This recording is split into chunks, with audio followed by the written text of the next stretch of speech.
Hello, my good people. What's up, folks? How you doing? Welcome. Welcome to another day, another good day, another sweet day of May. How y'all doing? Good to see you. Bought any ships today? Probably. Hope you're all having a good one, good week, good day, good morning, good afternoon, good night. Space Cadet, I see you. 07's buddy, welcome. Steve, hello. I see you're having problems with 319, dude. I'm sorry to hear that. Feel free to jump on the podcast today with us and talk a little bit about your troubles. The Franks, good to see you. I see the Toes gang. Punji, Reese. Hello, folks. Carl, Keen. Oh, Space Tomato, I see you in chat. Welcome. Fotrot. Panic, dude. Welcome aboard, buddy. Good to see you. Thanks for the sub, man. 5 months. 5 months it's been. Are you jumping in with us today? You gonna have a little talk, little soapbox? Adam Stanko, Chase McCoy, Dan Leonard, Jester, my good people. Welcome. Toes, 07s. Good to see you all. Contemplating the Lynx, but no compelling reason to get it over the Ursa. We're about to actually start off with this thing today. We're gonna go over like a quick summary, real quick, of 319. And then I'm gonna throw the mic open on my Discord server. Today we are hosting the Greenhouse podcast, something that we've been kind of, I'll call it grassroots kickstarting over the last several months. It's a work in progress. We're figuring out the scheduling and stuff behind it, but it is the once a month, monthly podcast that's redundant. I got to take that out of the pitch. It is a once a month podcast I do where I just open it up to people who are active on the Discord server who want to come in and talk a little bit about the topic of the month, which also they can ignore and talk about whatever they want.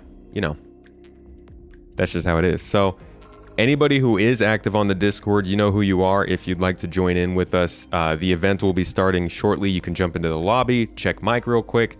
No pressure. You can just come in and say like 2 minutes of whatever. If you have a thought, it doesn't really matter. If you want to use a camera, you can. If you don't, you don't have to. But that is how it works.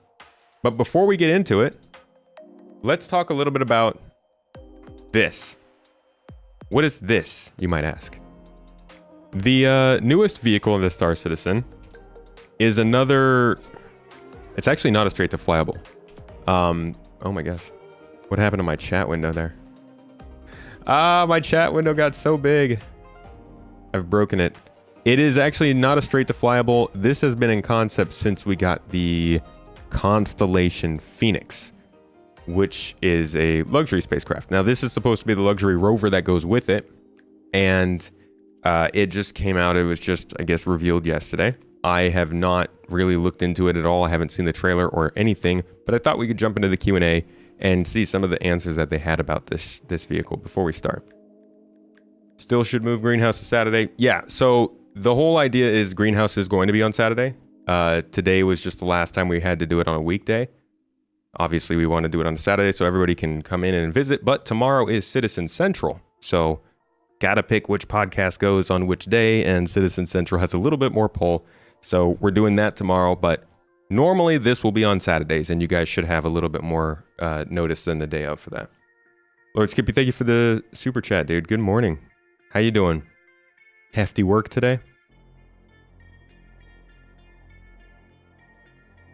30K protection worked for you? I thought people said it was turned off. All right. What is this? This is the RSI Lynx. Got a couple questions about this thing. It's a, you know what? Actually, let's look at the trailer first.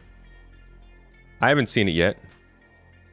Not sure why they have the picture of it over Lorville. It really seems like a Microtech kind of vehicle. Let's see what they make of it.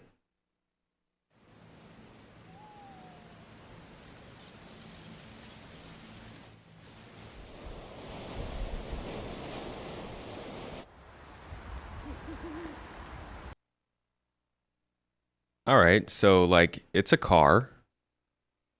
We know that much. That was a very entertaining trailer. Honestly, that was a freaking heck of a ton of effort for a ground vehicle trailer. I wonder if that trailer just got me in trouble on YouTube. I doubt that. I don't know. I don't know if they made that song.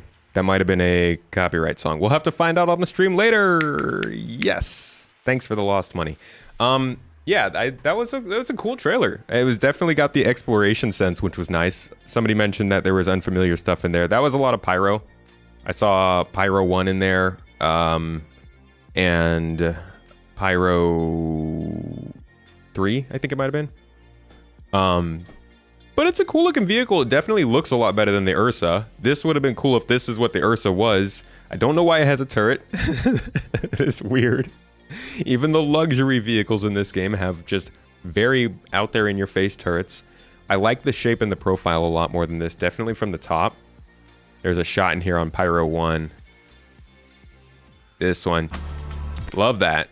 It's got kind of a bug shape to it. It's less of a rectangle like the, what's it called?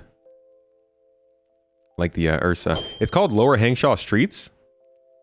Wait, isn't Lower Hangshaw Streets from Deus Ex? I was looking for a perfect soundtrack when I was entering Loreville last stream. May you suggest... Oh, Deus Ex Hangshaw. Ah, I see. Yeah, I'm very familiar with Deus Ex. It's actually the starting music for my stream. Hangshaw does sound like it would be good, though. NeoFags, how you do? Oh, my God. Wait, we got raided. Oh, my... Oh, yeah. Oh. We got raided by Mike. Just dropped, like... half of 1,000 people in here. Hey, man. Appreciate you coming through. Thank you, everybody, for joining Mike on the raid.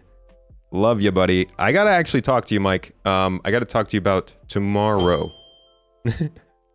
Oh my God, it's famous Mike. Hey, what were you guys up to today? What are you up to? What were you doing? Reacting to things? I just reacted to something. I'm quite proud. Welcome in, folks. We're actually about to start a podcast. Community podcast on my Discord server where anybody can come in and talk about what they thought of 3.19. We're just going to talk about kind of, was the patch any good? Was it big? Was it not? Was it small? Was it not?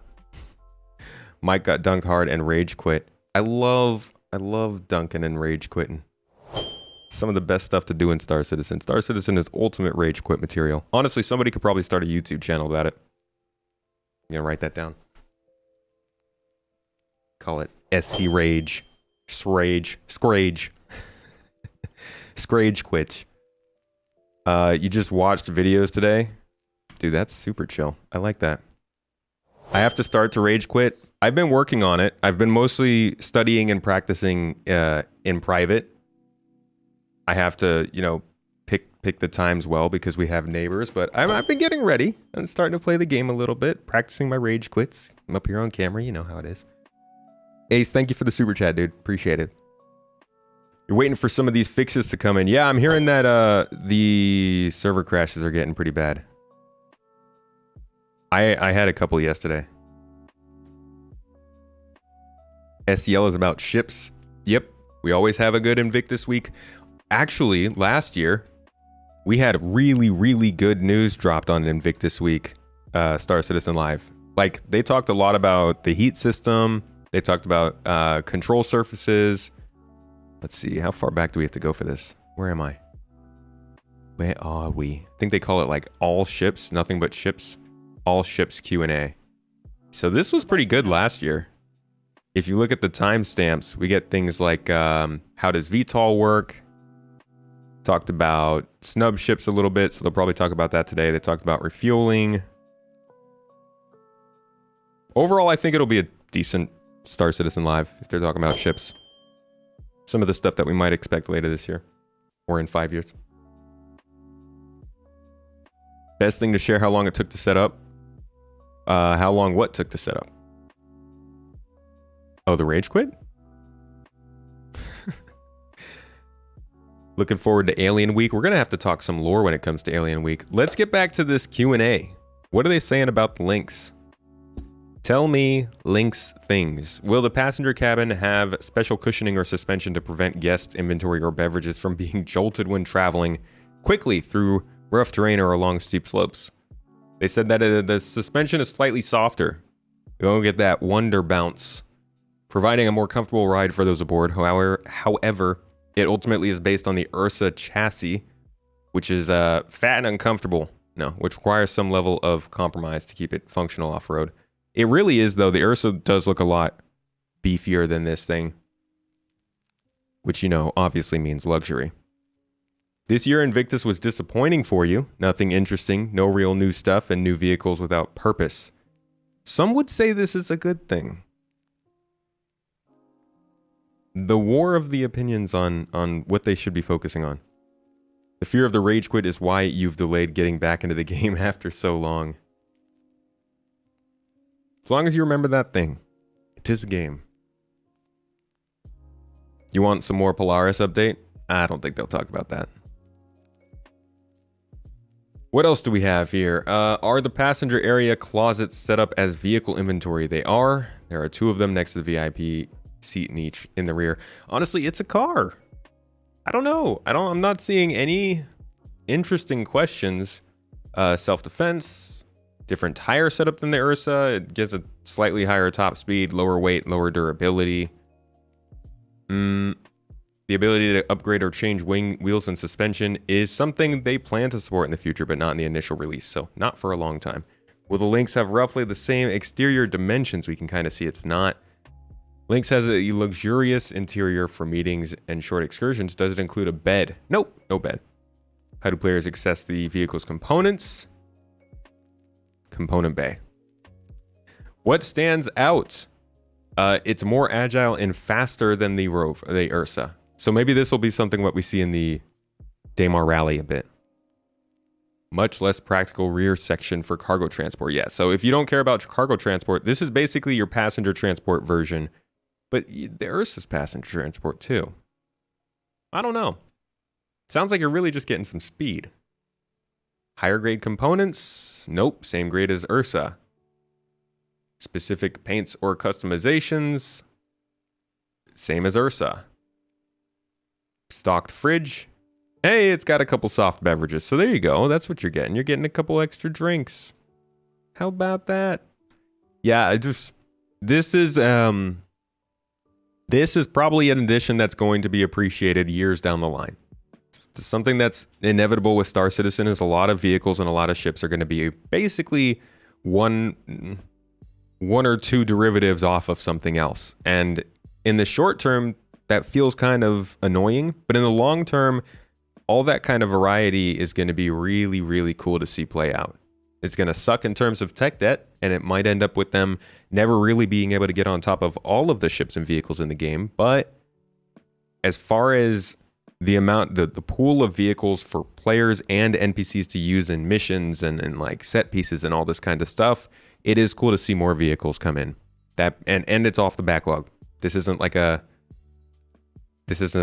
new fresh straight to flyable or something like that. This is something that they had to get made at some point. So it's cool to see it done. Now, let me start this real quick. Now today, we are talking about Star Citizen 319. And like I said before, this is going to be the Greenhouse podcast. What this is a community podcast where anybody can come in from the Discord server and say any of their opinions or talk about the topic of the month, whether that's the patch that's currently going on or the drama of Salty Mike rage quitting. So that has begun in the Discord for anybody who does want to jump in. Let me just type this in.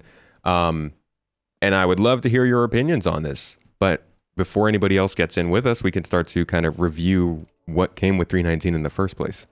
By the way, thanks again, everybody, for joining me today. If you didn't know, I am a tomato, but it's not as bad as it sounds. Leaf, thank you for jumping in, dude. Appreciate you. Have a good time at work. Enjoy work. Say that. I actually haven't seen the storm, and I'll tell you what. This podcast is looking like a short episode today. We might just look at ISC and do a little reaction video instead, but we'll see. So 319 is the patch they're calling the Call to a Life Among the Stars. No, Call to Adventure. They said now is the perfect time to explore the vast universe of Star Citizen, from soul-stirring views to heart-racing missions. The stance and system has never been as inviting for veteran and new players alike. Dive into experience the latest features, fixes, updates, and quality of life improvements added in 319. Call to Adventure. So this has some good additions. I think 319 is a pretty solid update. I've not tried out this PvP mission, but this is essentially Jumptown Light. As far as I understand, it's kind of like the Korea mission, but on the ground. This is what dynamic missions are supposed to be. They're supposed to be triggered by players and bringing in other players. So I think first with Korea, now with this PvP mission at Ghost Hollow, and probably continuing on and on, we're going to start to see more of these missions that are kind of community events spawned by players. And that's pretty cool. I think a lot of people like the idea of Jumptown, but want to see it replicated in smaller scenarios and something that they can maybe engage in more. And this is it. So I hope we do see more of these missions, but I don't know how it plays. I haven't tried it yet. Salty Mike, rage quit a session or SC in a hole? It's got to be both. We got to see the ultimate rage quit. You know, the SC rage quit and then come back a few days later. Yo, Rumple, thank you for gifting out the memberships live on the podcast. Appreciate you, dude. 5 memberships over on YouTube. Make sure to check out those exclusive videos you get access to either as a YouTube member or as a Twitch subscriber. You can see, I think, the last 6 videos I've made privately talking about things like the new hover mode and the last 4 years of development or the next 4 years of development. Also, Factus, thank you for the Twitch sub as well. All right, so next up on 319, let me double check, see if we got any guests here. Next up on 319 is the new component salvage. This was a surprise. This was a surprise that I still feel like hasn't quite hit as hard as it is. I think there's a lot of hesitancy around this because they haven't actually utilized or shown it off enough. Like, they added components, they added physicalized components. I swear, I remember talking about physicalized components in 2017. I'm going to write a video about it next month, one of the next exclusive videos, because physicalized components was like, if you were on the Star Citizen subreddit 2018 or 2019, you would basically hear 3 different things. Physicalized components, game loops, and salvage. Those were like the 3 gameplay things that we all were like, where are they? I guess physicalized components was kind of more distant that we were thinking of, but game loops and salvage were really close up. But like, this was such an important thing. Every new ship that would come in, they'd be like, oh yeah, we've got the component slots, but the components go in there because they're not physicalized. Every new gameplay that came in, they'd be like, yeah, this is going to be good, but it'll be much better when the components are physicalized. Cargo hauling, trading, salvaging, like all these things, they're like, physicalized components is going to make it great. And then it comes in as like an extra in a small patch. And they don't put it in the missions for whatever reason. And they haven't really highlighted it. I guess because a lot of ships are still lacking them. But man, what an awesome change. This, I think, made a big deal to salvage, and it was great that it became in the patch that came right after salvage. Because most of the time when they drop something in that's as big as salvage, you don't see them work on it for a while, besides little bug fixes. Looking at you, inventory system. Grumpy Eye, yo, dude, how you doing? Welcome in here. I've got to, I've got a message to send you. How is it, man? How are you? I'm doing all right. We are in Turkey. Yo, Chance, thank you for the super chat over there on YouTube. You enjoy and appreciate the content. Please keep producing and providing videos, Discord, podcasts for us citizens. Well, thank you, Chance, for the support. That's what makes it possible. Thanks for being here.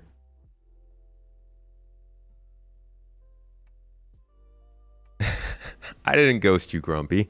I just, I went away garden. It's been a couple weeks, but I'll hit you up. I hope you're doing well, buddy.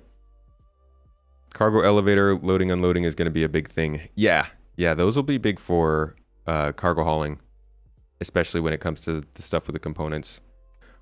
I kind of already went over this. We talked about it a little bit there. New salvage missions are key. We actually just did a podcast with Ferrister. If you check this out, it's coming out on Monday, launch sequence, talking generally about the state of Star Citizen in 2023. We go through each gameplay loop, salvage, mining, combat, racing, all of them. We talk about them in detail, pros and cons, where they're headed, where they came from. One of the things we talked about was salvage missions being super, super key for developing the new player experience as a packaged and reliable way to try out gameplay that you can then go and do sandbox forever and ever. And these missions are super important for things like salvage and mining and even bounty hunting or exploration. So it's cool to see these new missions. They seem like a great addition to 319. Looking forward to more of them. Stability and persistence upgrades, I mean, that's just... They're just patching what 318 broke. The tutorial is solid. It's not everything we need, but it is a start. My wife started to run through it, and she, with very little experience in the game, was able to say, hey, this makes the game something I can consider playing. This on its own means, as a new player, I'll give it a try. Because a lot of players will jump in, notice that they can't do 3 things without looking it up on YouTube, and quit. This at least gets you past the first 20 minutes and makes you feel a little bit more comfortable just in time to be roped in, hopefully. The Lorville City upgrade looks really good. Solid visual upgrade. This honestly does nothing more than get me excited for what they're going to do with Levski and what they're going to do with all the locations in the future, because the steps of progression that they've been taking in locations is crazy. The art team is one of the best parts of this game, for better or worse. Mining gameplay enhancements were big. They changed the resource balancing. They changed the way that the ships and components work together. Everything was rebalanced. We've been doing it on stream. I did it in the last stream. We had a lot of fun with it. Can confirm this is good stuff. But like I said, on Citizen Central tomorrow, another podcast. This is a 3 podcast weekend. We did 2 podcasts today. We're doing 1 tomorrow. I am getting Red Monster, Croncy, Loud Guns, and hopefully one other. And we're going to talk about mining and figure out, was this the proper upgrade? Is this what it needed? Moving forward, is mining good to go? So we'll get deeper into detail with this tomorrow. And then there's Invictus Week. Besides that, Invictus Week also brought us the Misk Fury, or the Mirai Fury, and the, what's it called? The rover we just looked at. The, gosh, what is it? The Pisces, no, not the Pisces. The Lynx rover. So that's 2 more vehicles that came with the update on top of the Invictus Week event. But that is about what we got for 319, besides quality of life changes and some other small things. I think it was pretty good, but now I am opening up the stage to everybody else for this Greenhouse podcast. Let's talk about if 319 was indeed a big update. A lot of people thought it was going to be small. So our first guest today is Night Hunter, member of the org, been on some of the expeditions lately. I go ahead and gave you the invite to come and speak. You got to press another button, I think, to do that. All right, man. There we go. How you doing? Welcome. I'm all right today. How about yourself? Good. I am good. Let's see. I've got a layout for this. I don't think it's really going to do us much justice, but at least people don't have to look at just me sitting here. Let's see if this works. Okay. All right. That doesn't really do much. Either way, 319. Was it a worthwhile patch? Was it a small patch, big patch? How'd it hit for you? I would say it was a worthwhile patch. It was a breath of fresh air is the best thing I can say about it. Compared to 318 and even 317, actually, I can actually enjoy it. You know, granted, with Invictus right now and Free Fly, it's a bit hard, but once that ends, it should be back to how it was before Free Fly started, and that's what I'm really excited about right now, is because I actually felt like it was a game that I can hop on almost every night, at least for just 30 minutes or something, and just do something. And I never thought we would get to a point like that in Star Citizen. You know, I thought it would be one of those games that We just always be lost. yeah. You guys can't hear him. Why would they not? Talk for me? Testing. One more time? Testing. It says you should be coming through. Oh, you're just quiet. Okay. Yeah, your mic is a little bit quiet. I didn't realize it was that quiet. How about that? Yeah, that good, guys? Talk for me again? Sorry. Testing. Yeah, I think that should be good. Better. Good. Okay. So what I want to know is, you say that now the game is at a place where you feel better about it than you did in 3.18 or 3.17. Is that stability, or is that actual features and gameplay that was added? I would have to say both. Both play very equally into it. When it comes to gameplay, gameplay loops have fleshed out a lot over 3.18 and 3.19. Just seems like a lot of quality of life stuff was also added to those gameplay loops.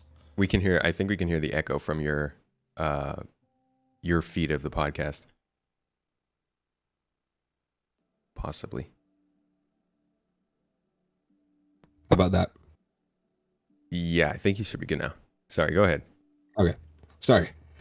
Yeah, I was saying it's one of those things to where it's, you know, I want to enjoy the game as much as I can, and with 3.19 now, working, for the most part, I feel like I can enjoy it.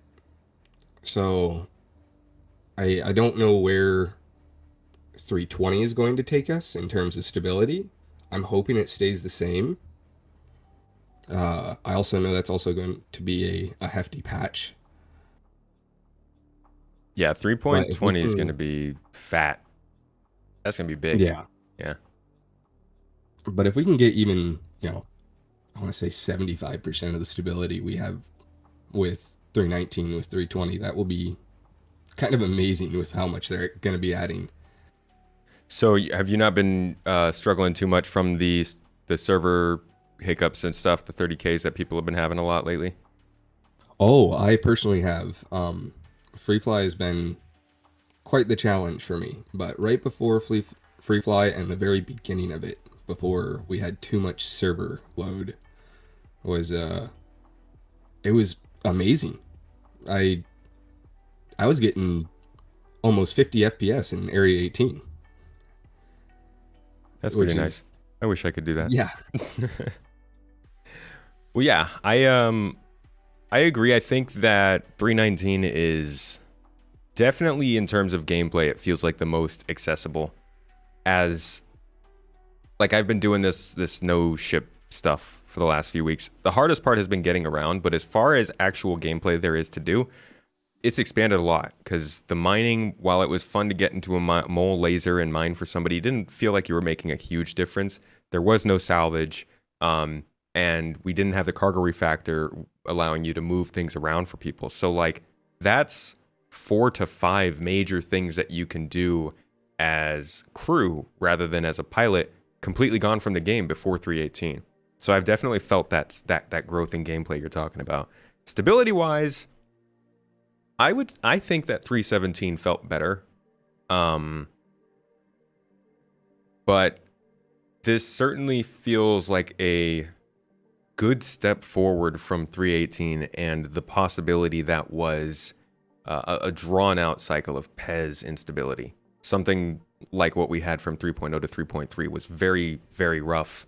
It was after a big transition, and we had three long updates of like instability because of it. So I do think it's better than it could be, but still pretty rough in my opinion. Yeah, the Invictus and the Free Fly are definitely they test even the most patient of people. Yeah. So, and with the Furies, I gotta say, I like them.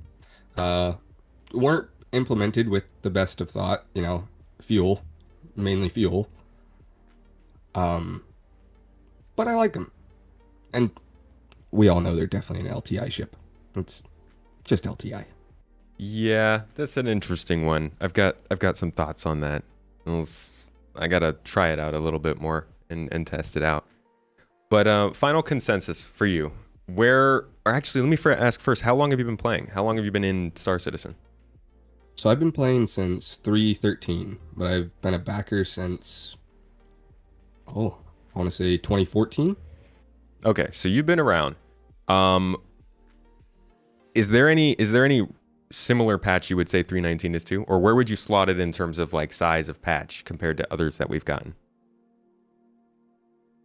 Oh man, I want to say the closest. I wasn't playing back then, but I want to say the closest it looks like it comes to is 3.0. That was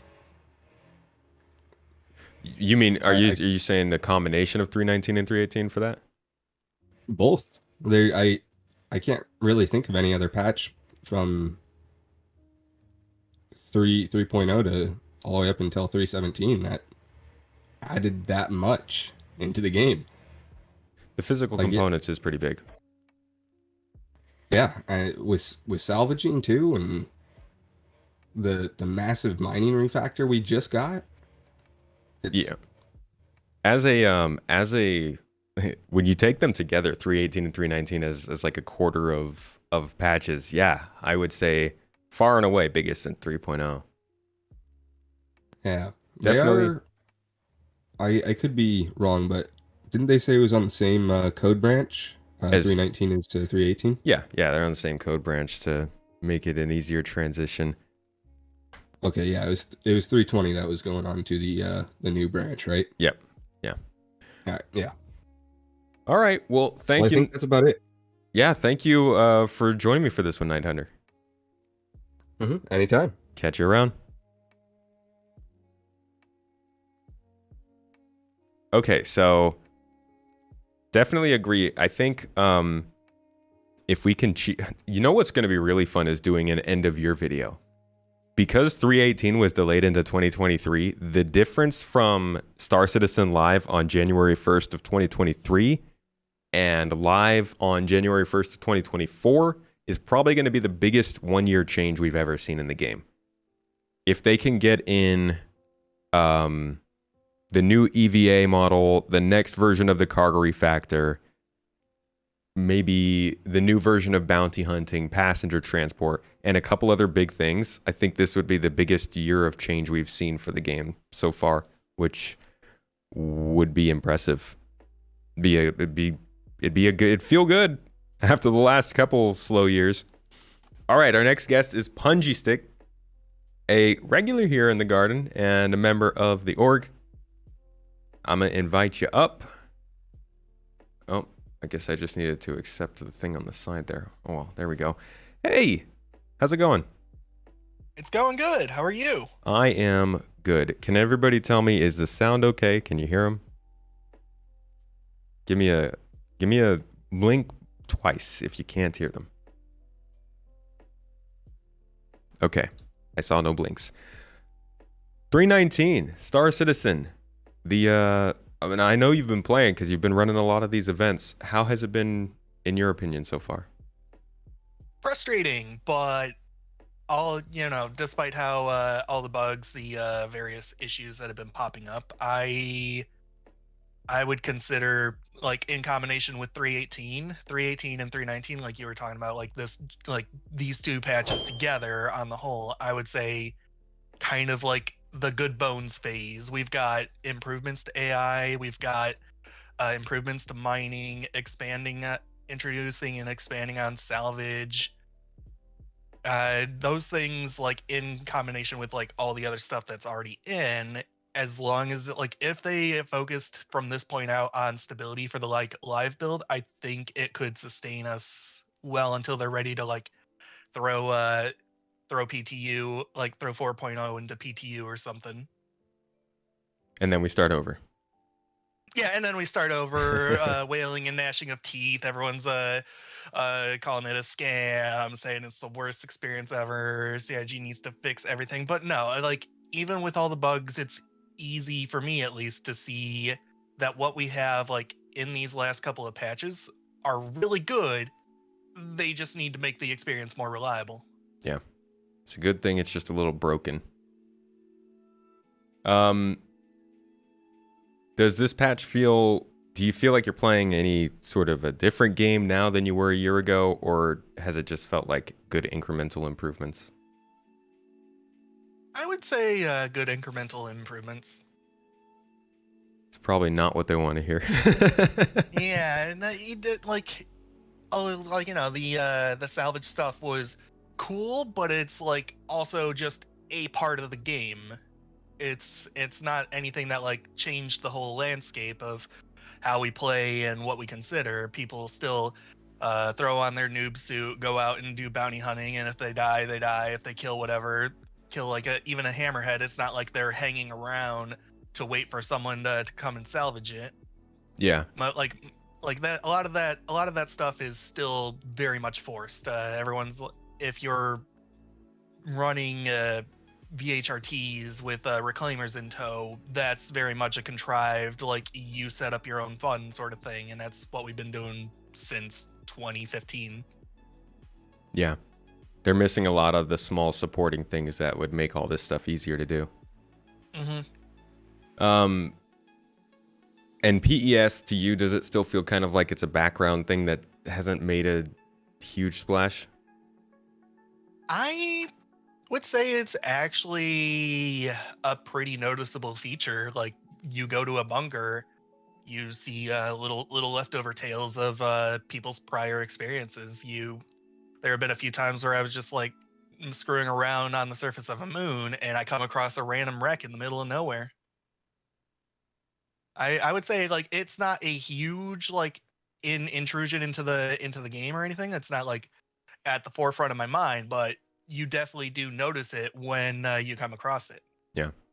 Yeah, that's kind of how I feel about it. It's pretty cool. I like it. I think there's a lot of potential for it, and I hope that we can get like an easier time going into the shard we want sometime soon. They talked about that being like something they would do shortly after, but it didn't come with 3.19. Hopefully we can see that later this year. Shard selection, I think, is going to be the next big thing. And if they can also introduce like a X amount of shards that you can then choose from, be like, oh, I've played on these shards recently. You can then like basically choose which handful of shards are your home. Yeah. Be cool even as well if you could, like, if Knickknacks took that into account and you could search for things that were on your shard, or see if there are things that you left on a different shard because you can't find it. Mm-hmm. That would be, I don't know if that'd be helpful or just like inundate you with even more information to sift through, because Knickknacks, especially if you've been back in the project and you've got all that like freebie stuff, it's a very long list to trudge through. That is true. But man, imagine if you like deployed something on a moon in a shard, and then 2 weeks later you didn't know if it was on shard 1, 2, or 3, and you had to like jump into each one. So what's your final consensus on 3.19 as an update? How does it fit into all of the updates for you? Is it a big one, small one, somewhere in the middle? Bigger than you thought? I would say somewhere in the middle. Okay. I would say somewhere in the middle, leaning closer towards small, but not by a whole lot. Like I said, it's good bones. Okay, cool. So it's kind of like how something. Oh, go ahead. Kind of like how 3.16 was to 3.15 then. Yeah, it's stuff where it's like the changes are obviously very good. They just need to make sure that the servers can allow those changes to shine.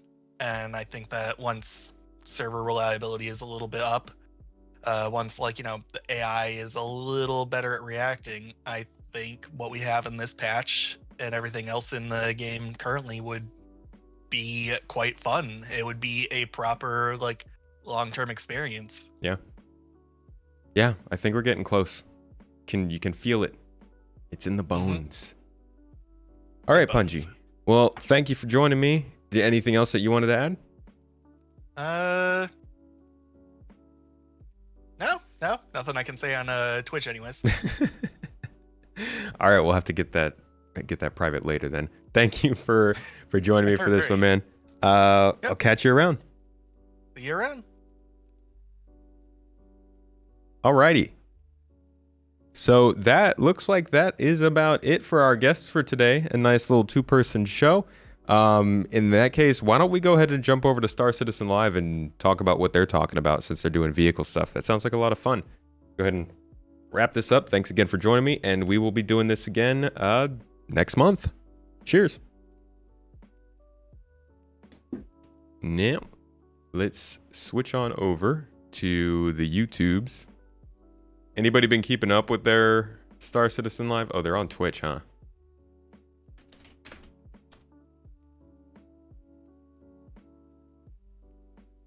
We get to listen to them scam us live. Can you believe it? Oh my God, Nebel has more people watching him than the official Star Citizen channel, and they're doing the same thing. It's like so that they can still kind of keep their styling, but still experiment.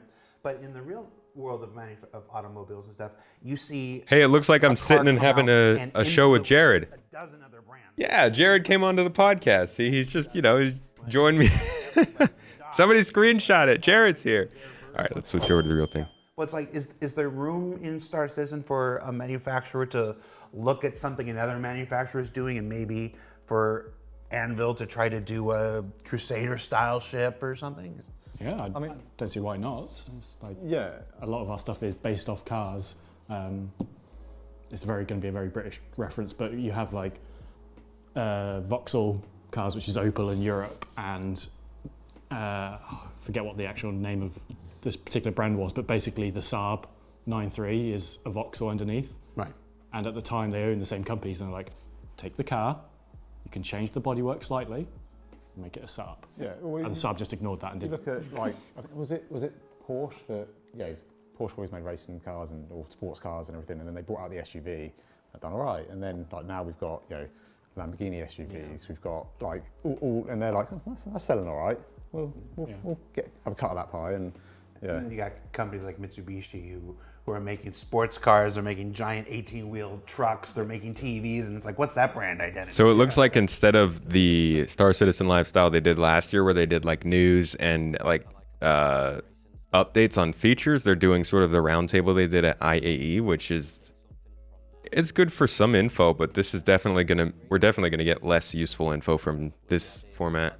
And like Porsche with the flat six and things like that, like they kind of get informed by their adventures. Like I think the Ford GT was like a massive push as well, like where they tend to use the racetrack as a place to experiment what works and what has got brand appeal. The cost as well. They can take technology away from that and put it into. You might not mind the longer wait if they worked only on bugs, but they would probably end up going out of business. The forward progress of this game definitely helps drive the funding. As they slow down, the funding does too. And I think if they slowed down and only did bugs, the game would be more enjoyable, but it wouldn't be moving forward. And if that happened for 2 quarters, 3 quarters, people would not be interested in playing and waiting for the next feature update. Cotton, thank you for the 8-month sub, dude. Appreciate you. Niska's a very, very strong art style, and very happy where that's at. But yeah, that doesn't mean they can't try new things. And even if you take things like RSI, and you take some of our old RSI ships versus our new RSI ships, they progress over the generations of Neville. Their vehicle releases. They span hundreds of years. Yo, Neville aged well. Many hundreds of years. Yeah. And then, of course, people have their own ideas about what these brands are. You see it within the community. Every time we introduce a new ship, they're arguing, is that really Tumbril? Is that really Crusader? That doesn't look like a Miss ship or whatnot. Yeah. These conversations happen internally too, though. Yeah, absolutely. Yeah. Do you remember a keen disagreement where you were making a vehicle of one manufacturer and just TT? I'm gonna have to record scratch on that. The game isn't really moving forward. They just did like the cargo refactor, Gen 12 renderer, persistent entity streaming, salvage, physicalized components, racing profession, salvage missions, and a complete mining refactor. And you're saying the game isn't moving forward? They gotta dang. They gotta do a lot. They just relaunched the whole back end. But a lot of the inspiration for the Mule came from sort of what we see now in tractors and combine harvesters and that sort of thing. And that they are very purpose-built vehicles, so they kind of tick that sort of that brief. but they are just a little bit nicer. Melkor the Wise is like the mule is high end. Well, Compared to the Drake ship. yeah, compared to like some of the other Drake ships. It feels more kind of argo-y in the sense that They it's have like cushions like on that, their seats. Yeah, like if you look at the interior. Oh, there's other people here. Like the plastics and there's whereas if you look at the interior of some of our Drake like spaceships, they're very stripped back. yeah. Blue Quanda, I get you. I get what you're talking Screens on about. the floor, yeah, like helicopter seats, that sort of style. The Vulcan concept was Anvil for Oh, Gib Vulcan, probably 80% of its please. concept development, and then got towards the end and we're like, it's sort of not particularly Anvil-y anymore. It's getting towards Aegis, and then like the whole cockpit bit of it changed to be more like the front of the. This guy in the middle here kind of reminds me of a mixture of Tony Z and Mr. Matty Plays from YouTube. Big dirty secret is that there aren't 15 different manufacturers making all these. The current state of the game is bad, but like, look at it. Look at it from this perspective. They have been breaking records ever since they started to actually improve this game with features. And while stability does get worse at times and the funding does slow down, the funding seemed to get the worst when their patch took the longest to come out, which was 3.18. I think they do have a baseline of stability they need to keep with this game, but they cannot give up the forward progression with these features that they've put in, and you can't say there hasn't been forward progression. The fact that the tractor beam is now like something that's required to take around, I think is a big point towards that. Like every time I modeled anything, I went square, I went big bolt, and Ben was like 20 years. Rivets, metal, like chrome. Like I was like, okay, and it was like every mechanism was more Drakey until I like remembered like the direction of it, right? And I want to jump in there before the person goes to Reddit. You just referred to the Fury as a racing ship. Obviously, the two variants that we just released are not dedicated. No, I meant like nippy, like they're fast and stuff like that. Yeah, just before the Reddit thread started. Although we did discuss the possibility of exploring new variants.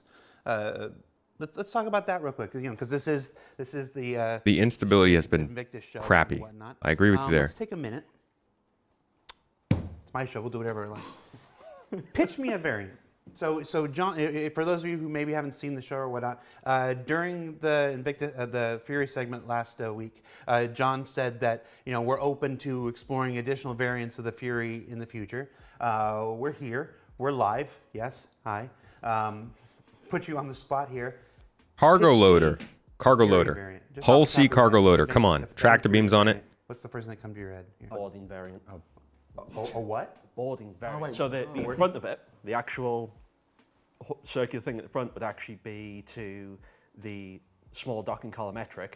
So once you disable the ship, you could just slam into it. It opens up, force open the. I feel like you need to turn the dome round the donut, so it's like facing that way.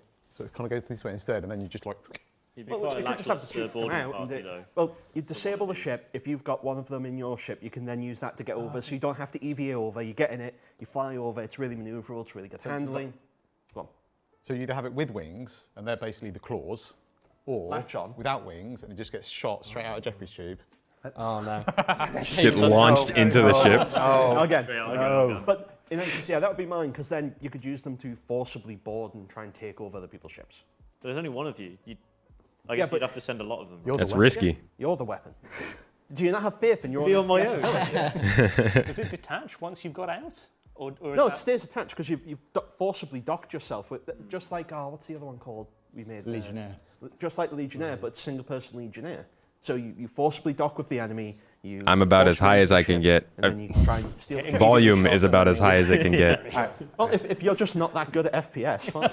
All right, so You're saying that's it's a Mark's skill pitch. issue. We can't spend too much time on this. Corey, what's your pitch? I was thinking short range cargo / transport kind of thing for zipping about. Put cargo in Well, the Fury. You could work something out, right? That's gonna be my bit. With no quantum You're the drive. artist. You have to do it. Where are you thinking about putting cargo? I mean, Some little arms, like a little submarine. You know, yeah, like a you little could give it like a little arm. Blazed Or up. Just strap it to the top like the family. 420 wagon. blaze it, guys. Roof bars. Oh, can't put it on the top because that'll block the fuel port. You don't need fields. Put some zip ties on it. It's fine. That's fair. Refueling version would be cool. Oh, Transport. Take the What about a refueling version? some drop seats. No way. I did see that Reddit post of the. Be like the emergency refueler, but then you don't have a quantum drive, so what's the point? You get one person sit That is like the number one reason I was like, I do not want to put a room volume on this thing. Yeah. But I know that I have to. So Legalize marinara, dude. crouching. Hold up. Yeah. All right, Dan. I got to show you guys. Yeah, definitely. Salvage Fury? Yeah, Oh, yeah, you've done, like, definitely. kind of That'd be like well cool. You change the top 2 guns for like salvage arms, and then the bottom 2 could like, instead of having like, we have like the 2 size 1 missiles on the inside. Gonna get this out. You put like, that's where it gets stored or whatever. And it But just where creates would you put the material? It would be mounted on the inside, so All then right. you just nip out real quick. Here's my mine mouse it, pad. And then drop back to your reclaimer or whatever, and then like throw them. Not throw like them a chain of saddlebags Yeah. trailing behind you as you're flying. The idea is that like you deploy so It says many of them legalize marinara. that by the time you'd fill Man. up, the other 20 you had with you would have already got it. You're like locusts flying through. Get it on the There you go, there's store. your name. The Fury Locust. I got you guys. All right. Just a reminder that the views and opinions. Actually, I don't know if that one's on the store.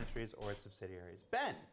I don't know. Everyone's told them the good ones. I'll go boring and go racing. I promise but nobody's think- taking the good ones. Yeah. Like, I think go racing though. I think it just needs to like just have one massive engine. Did nobody back of say it, tractor with beam wing yet? wings, so it's just So like, a racing basically like a variant. rocket. A racing variant. Yeah, like a rocket. How'd you get the power plant? You just don't worry about it. You got a pit crew for that. Yeah. Well, no, we can use the Giant Tech, right? So it can be like a little like floaty ball thing on some arms behind it, and it's like a really massive, great big engine that it comes down, lifts up, and it's good. There you go. Basically, strap yourself to a rocket. Ship it. All right, John. I don't want to pick any of these, so you decide. You don't? They're all They- gone. Pick one. This is how we do it. Oh, we're doing it live. Okay. Melee version. 4 big spikes. You're saying this because you saw Adam made this Yes. morning. It was amazing. Yeah. I loved it. Why are we so what? combat? So this morning, Adam scaled up some of the It was a combat FPS knife, combat knives, the one that looks like it's partially a chain the saw. size of the wings. And he put them on the wings, so it looked like it had 4 Knives. bladed. It's like a knife Vandal wings ship. with the size of the wings, and you just ram people with it. That would work great with your docking idea, though. There you go. Point. I would Combine say- it. Oh, maybe need to Melee change as the well. picture? Back when I was trying to make the Grey Cat PTV fly around and everything, I had actually Thank you, Anno. put giant fists in the front. Remember the old Superman Hot Wheels Yeah. toy that for some reason Superman had a spaceship and it had giant fists that flew out, and I had Hosmer helped me, but I got a Grey Cat PTV to fly around, and it had 2 giant scaled up arms with fists in the front, and it could just fly around. So I mean, I feel like we're on the same Yeah. wavelength, man. I feel like We can make it happen. I feel like we can make it happen. Submersible variant.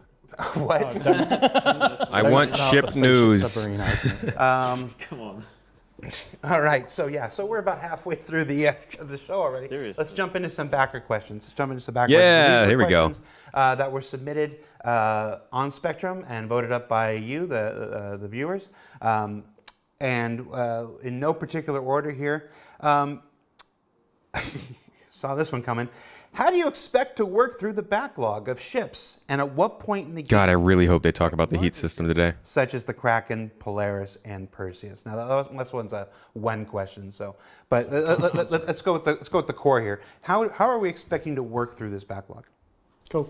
I'll start, and then others can chime in if they want. Oh boy, this should be good. The last year or so, we've been really sort of improving and just making the pipeline work better. Mark and Corey have done a great job revitalizing all the documentation that sort of I wrote years ago and we've just lived with. But because I've done more and more leadership and directorship, I've not been so hands-on with things. So they've taken that over and built the pipeline. The last 2 ships we've released have gone through sort of that new pipeline, and things have mostly gone smoother. Still doing some tweaks as we go. But ultimately, at the end of the day, big ships need a lot of resources to make them. And where we want to get to is a place where we're still delivering the same amount of content as we do now a year, as well as 1 to 2 capitals a year on top of that, and supporting all the other teams like we do. 1 to 2 And at the end of the capitals day, a year. That just needs more people. So we You want Oh to my gosh. get to the point of delivering Yes. capitals of ships. Yes. You're not saying that we are at that point. We're Right? not at that point yet. We're building to that point. So the last few months we've been starting to expand the team, which people have probably seen with the introduction of the Montreal vehicle team, and we're also looking for more artists in the UK. So if people are watching, Yeah, and any Please apply. You know any good leads? Yeah, any lead artists watching? replace Corey. Yeah, give us a shout. A little plug. Yeah. 1 to 2 capitals a year. Oh my gosh. It's- If they could do that, that would be that would translate into so many small ships per year. multiple purposes. Is this the money making team? Kind of, yeah. Conversations that I have to have with the talent acquisition. Concept art team really does the There's hard definitely work a though. higher No, I'm kidding. Run the Totally ads kidding. and basically just run This is the ad. our page. Yeah, you're presenting it to these people who it would be that they're working with. So and Come we're make showing them. ships. It's cool. Are you sure you want us on here then? It's too late now. I think, like, just to touch on that as well is you know, people kind of think it's easy, right? You want more spaceships, you hire more people, and done. Like, it's this. I mean, duh, 10 right? people, you can do 3 more ships. Yeah. But there's obviously a lot of time and effort goes into like training up staff and making sure staff are, you know, There's a styrofoam on my face. growing the team is quite. Nobody a told me this? challenge, especially when we've got like leads that are already at capacity, and then we're like, okay, we want to add, we want to double our team. And okay, well, we can't still have like it goes from one person that's already trying to juggle like 3 or 4 ships at once to then going, okay, well they can now juggle away, and it's like that. It's just not sustainable. So we have grown the team quite a lot in the last kind of 6 months to a year. We've started a new team in Montreal. We're looking to grow a second team and probably a third team in the UK. So yeah, like we're expanding, but it does take time. And Yeah, They need Squadron 42 money for that. Like you said, you just add more. What do you people mean by and capital more cities? things get made. Yeah. But the reality is, and this isn't just for vehicles, this is for any discipline in anything. When you have to teach, when you have to train, when you have to onboard, your production gets slower because you now have to slow down everything that you would normally be doing in order to explain everything and make this stuff work. And then, so if things slow down before they get faster, and this is with anything, not just vehicles, whatever. And then, God help us, the person doesn't last. The person does, goes and finds a different opportunity, or just, they interviewed well, but the reality wasn't. And now that slowdown has yielded no positive results like that. So it is definitely a process. And yeah, so we talked about this Montreal team. The next question from the backers is literally, what is the purpose of the Montreal team? Are they dedicated to like a specific type of ship? Is it? I think it's a really dangerous thing to get into if you have multiple teams. That's off in the face. If you've got like multiple teams and you're like, oh, you're the A team and you're the B team, or you're team this and your team that, and it's not a case of that. It's the way we prioritize our ships is we get our ship priority, and that comes from John and the execs and all the important people, and then we look at what resources we have and what people are best fitted for, and then we allocate work that we feel confident that people can achieve. And like if we had a new team come in and we're like, hey, we got some capital ships for you, here you go, you're not setting that team up to succeed. You're just setting them up to fail. Realistically, what does that question mean? How do I make it look so good? What do you make what look so good? Yeah. Initially, we're getting them on board to kind of help, fill out some of our backlog ships, help do some variants of existing ships. We're at the moment just trying to kind of, like I say, onboard them. They've been going for April 1st is when they officially started. Okay, yeah, a couple of months now. Yeah. And yeah, we're kind of. They're getting up to speed. They're doing a fantastic job of learning the ropes and understanding. There are 2 capital ships, I believe, the 890 Jump and the Reclaimer. And then we'll put on something bigger. Well, that's the thing. They're a brand new team. They're not massive. It's not like they're anywhere near the size of the UK ship team. There are governments. We have 4 governments in the game right now owned by corporacies. There's also the UEE government. So there are rules in the game. Yeah, one designer who was here for the last 3 weeks doing his onboarding. I think the Carrick's large, he's not literally on a plane capital. now back to Canada to Reclaimer might be large too. Guys, when he gets there. And when you get a brand new team like that, it's not even just them learning how we do things. Because obviously every team does, like the way you build an environment isn't the way you build a ship, and the quality and the techniques and everything are massively different. So like if you've got a brand new team coming in, you're not going to throw them on a ship that's going to take them the next, for argument's sake, 18 months to develop, because like the quality in their work over that 18 months from when they first start to when they get towards the end is going to massively change. With the larger ships, you need people who are more experienced, who are already embedded within the pipeline, because otherwise you can have such an inconsistent experience across the actual ship. It's just, and also, the ships, small ships can be complicated, big ships are complicated. It's all fairly complicated stuff. But like I say, when you get to a capital ship, there's a lot of unknowns there. I do think we've got Jason, who's come across from the environment art team, and he's got a whole wealth of knowledge on building environment art assets and building out those kits. So he's got a huge amount of knowledge that we can lean on for building out our capital ships. But yeah, like I say, sticking someone on something for a year and a half when they're initially you want to get a few under your belt, learn the processes, touch lots of different areas of the ship, do interiors, exteriors, and just learn everything basically. I think another point as well is that in general, for interiors, at least the quality of what we receive in like pre-production is generally spread a little bit thinner. So the interior concepts for capital ships are generally like key art and some fairly like vague interior spaces. So like the production team has to do a lot more of the exploration. Whereas if you have a smaller ship, generally the interior concept's a lot stronger because there's just fewer things to work on, right? You get a lot more detail, a lot more to work from. So yeah, I'd say like. I remember when the concept teams used to not even be involved. Like they didn't even really factor in how the ship would have to be made. So they'd make the concept and then 2 years later, they'd have to go back and like edit it because the concept didn't match what they could do in game. Really glad they got past that. We want to try and build them in a way that makes it easier to then do the other capital ships of that same manufacturer. Okay, keep going. No, do the other ships of that exact same manufacturer. So like once we do one RSI, we want to set ourselves up so that we can roll into the others a lot easier. So instead of having to reinvent the wheel every time, we have stuff as a foundation to just move it forward quicker. Yeah. I'm looking at chat here. Forgive me, we're limited crew. My entire crew got sick, so I'm doing everything myself. You see my buttons and everything. So if you're wondering why somebody's talking and the camera's on somebody else, that's me. Just blame me. Where was it? Thorium Jim says it's so painful listening to these excuses. What do you have to say? Are these excuses? Or are these... We're looking for artists and lead artists and everything. Want to come shout out, do it better? You're welcome. So let's go to we got two questions. Like honestly, imagine like people talking about your work like that. I know that everybody like we all think that some job isn't actually a job, right? But everything can be done in a way that is challenging and takes a lot of work and is frustrating. So imagine somebody like just talking that candidly about your work.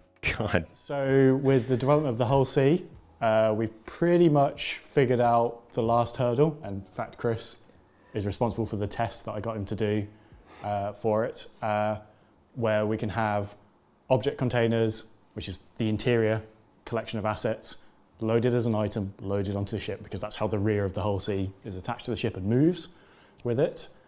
What had stopped us technically going any further with this was items inside those object containers couldn't talk to the vehicle it was connected to. Right. So the example of the Retaliator, the torpedo droppy arms, they're actually part of the exterior of the ship currently because that's the only way they can work. So if we allowed you to swap the modules, no matter what module you had, there'd be a pair of torpedo arms dangling through the middle of it. That's okay. I'm fine with that, John. Chris did a test where he attached a load of missile racks and torpedoes to the inside of the back of the Hull C, which is not going to ship with it. Wait, you're saying we're not having a torpedo Hull C? Yeah. There is a shelf that says "Do not submit" in very large letters. And the pilot had full control of that, and they could fire them. So after the Hull C ships and we found any more quirks with that setup, we're in a position where, to my knowledge, touch wood, technically there's nothing stopping us doing modularity. John, don't say that. The last big hurdle for it. I'm clipping this. I'm going to clip this. Priorities and logistics. Building a team. Nothing technically. Yeah, nothing. No, I'm not going to clip it. Yeah. You never know. So what I heard was that whole CMX at Citizen Gun. Oh yeah, just full of size 9 torpedoes. All of the God. cargo arms are just full of torpedo racks that just fire out. They're definitely talking with a lot of confidence about the Hull C. More and more signs of that. This has been this has been one of those, when we talk about things that hold up this system or that system, the idea of bullets and ballistics and then passing through and damaging the components within a ship has been linked to be the keystone to so many other developments. Anything you can tell us about physicalized damage? Good news part 2. Uh-oh. So it is really under heavy active development at the moment. So the physics team have done a lot of work in the last 6 months on it. We're now at a point where other feature and gameplay teams have joined them to sort of work out the quirks with it. That's faster than I thought it would be. The team have provided assets of ships set up in this new way of doing things. Should caveat this, it's not a vehicle thing, it's an everything thing. Every destructible system in the game will use this. So whilst everyone sort of uses the vehicle example of like, bullets going through ships, it replaces the prop breakable system, it replaces the environment breakable system, it replaces the vehicle damage system. There's another one I forget. So environment teams, prop teams, vehicle teams, we're all working on this at the moment with a bunch of use case scenarios that are with the engineers. So it's more like an overall destructible physics system. Yes, yeah. People have probably heard the word maelstrom in various monthly reports and pieces. I actually, whether that's legit or It's not. not a ship. I'll wipe the board when we get back. I have not heard that word. That's the name of that overarching system. It's definitely been said. No, it has not. That has not been in the monthly Just reports. the name for the system that they already knew was coming. Yeah.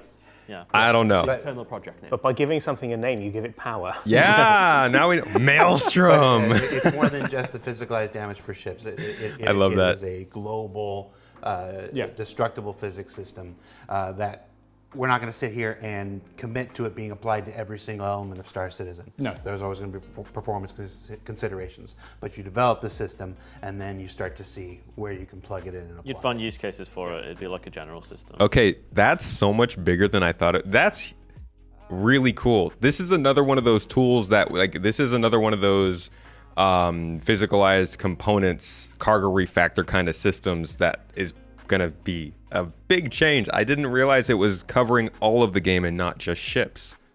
So the ship tractor beams, we've done a... That's kind of new info, I think. Yep. I'm just looking at John to make sure it's okay.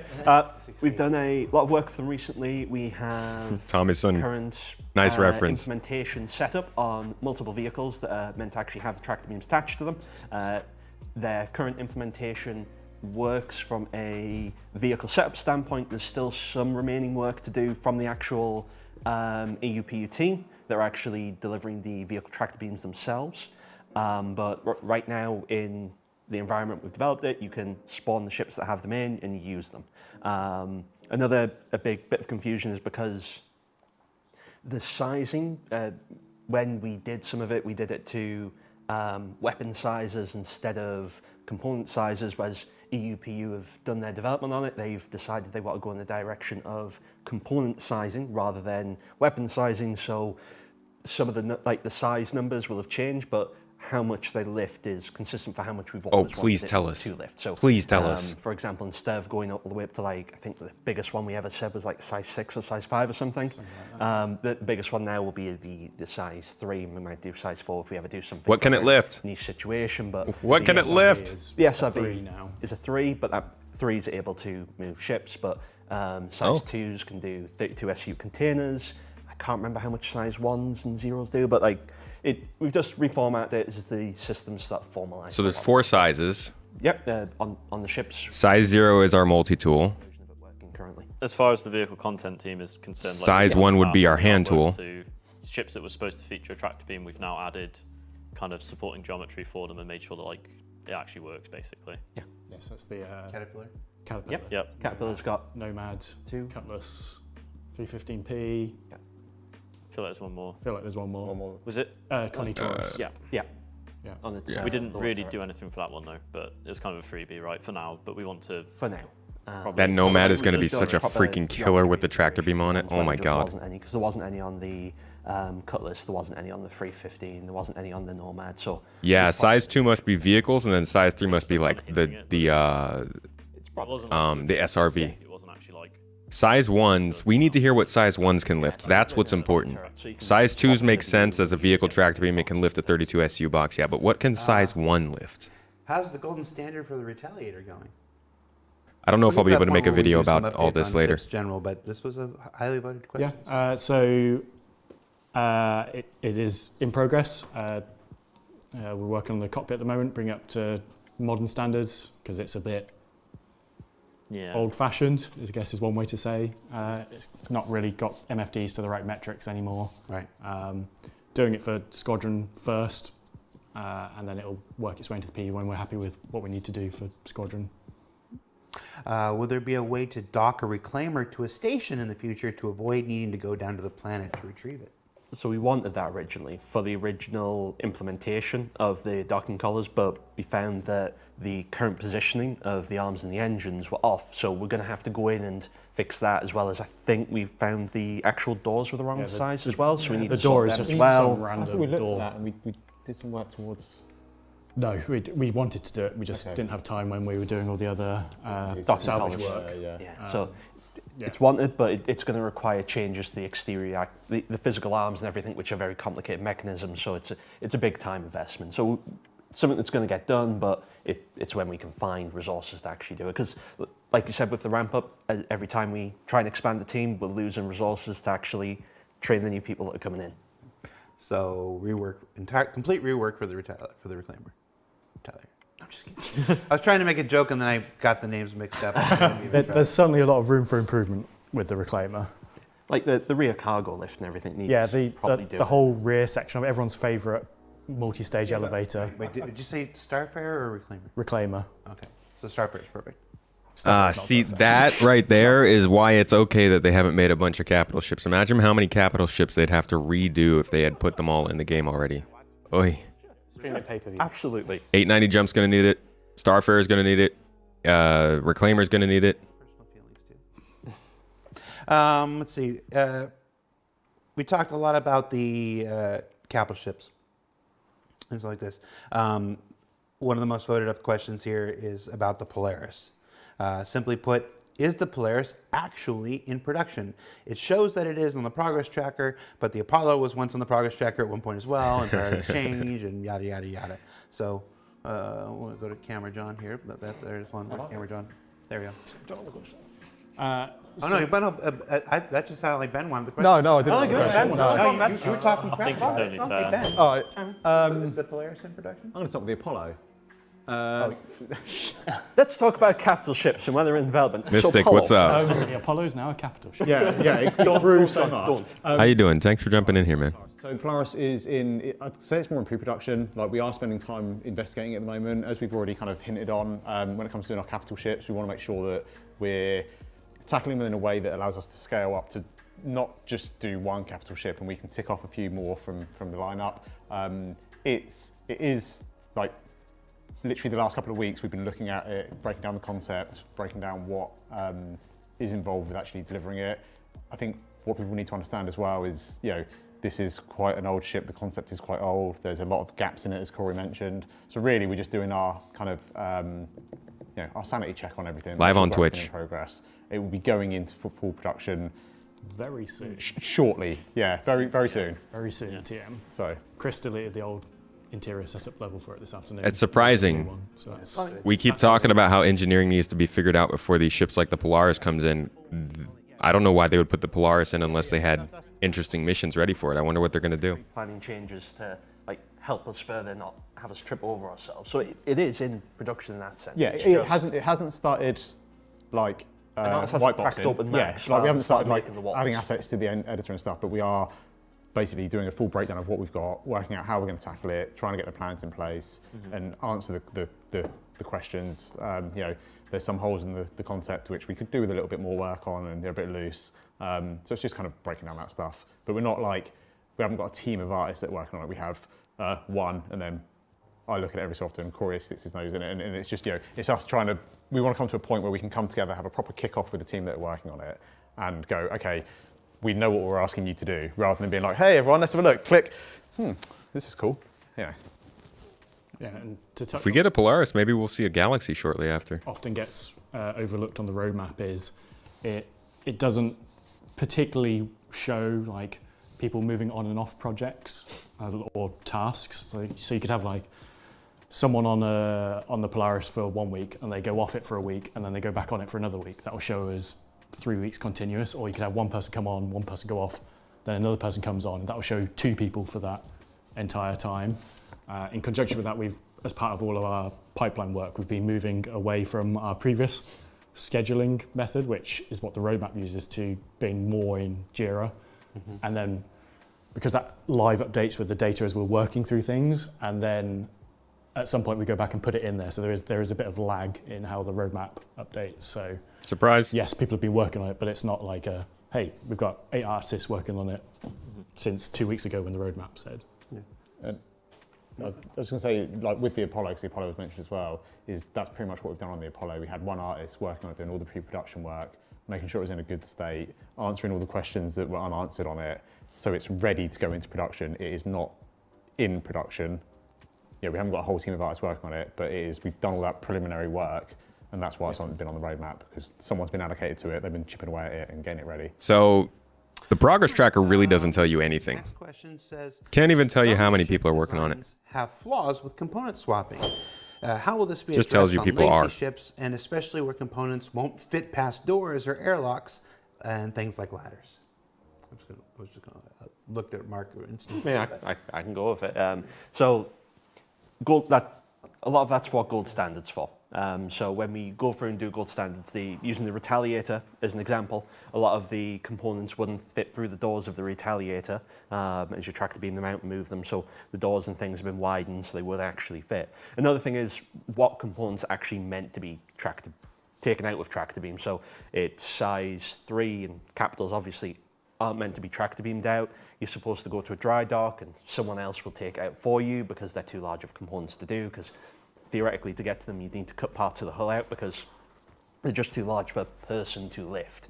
So the size 0, 1 and 2 you should be able to tractor beam out. Doors that don't fit currently, gold standard will address that, but until we do gold standards on the interiors of a lot of the ships, there may be doors where you can't get them out or places you can't get the components. See, that's a key. He just made a really key point. I'll hold on. Like, as artists, like, oh, can you jump on this ship for like, you know, it's like a half-an-hour fix to allow you to get your components out your ship, and like we have those. We've got all of the ships like divvied up amongst ourselves. So like, even though people leave and people join, there's like the list of all of the ships, and it's like, okay, you're responsible for these.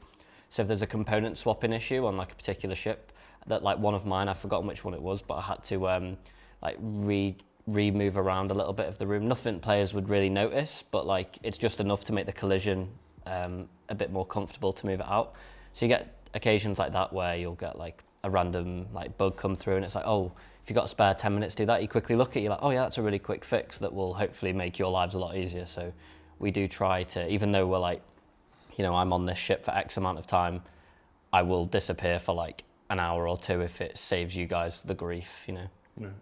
It depends on the amount of work, right? Yeah, so yeah. If it's like a massive. So he made a point there of saying that the components would be removable, but they might be stuck behind the doors, and it would take until the gold standard rework for that to be fixed, which tells us that it is not the gold standard rework that defines whether or not a ship has physicalized components, since he's saying that there are ships without a gold standard work that do have physicalized components. I think we know that, but I think that's also key because there are a lot of people who have been saying that, and it's good that they're coming out and making that clear. Yeah. And now we know better. Yeah. So that pipeline has evolved, and yeah, some of them are super quick. Some of them are like, this door has no animation, it has no mechanics to do the animation, there's just a hole behind it, and they're the ones that take a bit more time.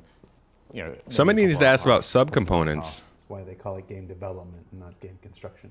Yeah. Well, I mean, Vanguard's a good example, right? Had that little railing, which from that point looked nice, having that little railing as you go up the stairs. I think so, where you just cut the railing off. It's a small little thing, easier to do, but like at the time when we did it, looked good from that standpoint. No one really thought, oh, that railing's going to get in the way of the components, because it wasn't something that people actively same thought about. Same with some of the component hatches that have doors that sort of clamshell open. Yeah. They were done so they open it, looks nice and cool, and like, yeah, it'll fit out there. You can get. But then when it comes to actually taking it out, they're a centimetre not far open enough. Yeah. Yeah. So there's all sorts of little things that you don't spot.